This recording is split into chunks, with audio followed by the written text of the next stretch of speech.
La francophonie, c'est aussi de découvrir des personnages, des femmes, des hommes qui agissent concrètement. On va aujourd'hui découvrir ensemble Sarah Beydoun qui a créé une marque de sacs qui s'appelle Sarasbag, qui sont portés par notamment l'épouse de George Clooney, Amal Clooney, qui sont portés par des actrices comme Nadine Labaki, réalisatrice également, ou encore par la comédienne française Catherine Deneuve, par la reine Rania de Jordanie. Mais vous allez le voir, derrière l'entreprise commerciale, il y a tout un projet social, puisque Sarah Beydoun a voulu venir en aide à ces femmes reléguées, emprisonnées, qui ont, pour certaines d'entre elles, été prostituées. L'aventure est née il y a 15 ans.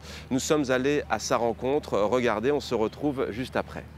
J'ai fait des études en sociologie et pour rédiger mon mémoire, j'ai passé 6 mois comme volontaire auprès des femmes qui passent dans des situations difficiles et qui essayent de se réintégrer dans la société. Je me suis rendu compte que ces femmes ne peuvent s'en sortir que si elles suivent des formations professionnelles. Alors j'ai commencé un programme de réhabilitation dans la prison de Baabda. J'ai commencé à leur fournir les matériaux premières nécessaires pour la production de nos créations et à les entraîner sur tous les travaux manuels comme le crochet, la broderie, les paillettes. Et c'est ainsi qu'a commencé l'aventure de Sarasbag. Avec le temps, ces femmes commençaient à sortir de prison. Alors, on s'est mis à sélectionner les plus douées d'entre elles et de les faire travailler avec nous aussi. Ces femmes travaillent de leur foyer et font travailler d'autres femmes dans leurs environnements. Ainsi, le network de Sarasbag compte 200 femmes déjà. On travaille avec 2 prisons, le prison de Baabda et le prison de Tripoli.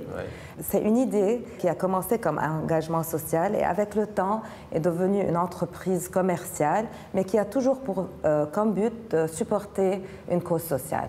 Alors Sarah, vous faites partie de cette société civile libanaise très active. Il y a un contexte régional tendu, violent, et pourtant donc la société civile est toujours debout. Comment l'expliquez-vous ?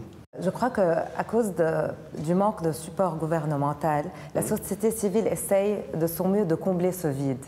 Dans mon cas, quand je faisais mes recherches, je me suis rapprochée de ces femmes et j'ai senti le plus j'entendais leurs histoires, le plus je m'impliquais et je sentais que je ne pouvais pas juste tourner le dos et rien faire.